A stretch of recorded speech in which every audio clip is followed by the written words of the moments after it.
Well, there's been plenty of talk about the end of summer, but quite honestly, the season is still here. And with that, there are some common concerns for what to do to help maintain our health. Well, here to break it all down for us is the chairman of family medicine at GBMC Health Partners, Dr. Kevin Ferentz. Welcome.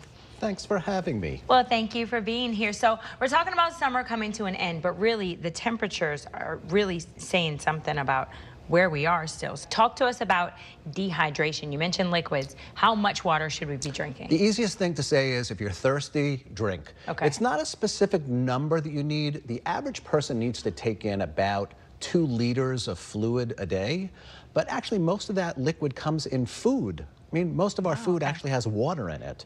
So the easiest thing to do is say, if you're out in the sun and you're getting hot and you're feeling thirsty, make sure that you have cold water to drink at all times. Okay, and so then being outside, we keep talking about it here, but talk to us about ticks.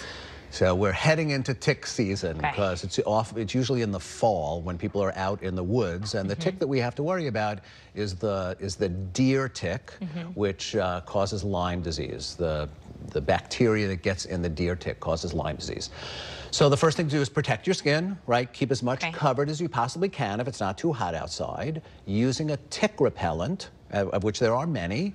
Also for your dog, okay, your pets also need to have tick repellents because they can bring a tick home to you. Right. Okay. And then the good news about Lyme disease, a tick has to be on you for at least 36 hours before it transmits Lyme disease. Okay. So if you know you didn't have a tick on you in the morning and you come home from being out in the woods and now you got a tick on you, take the tick off. Okay.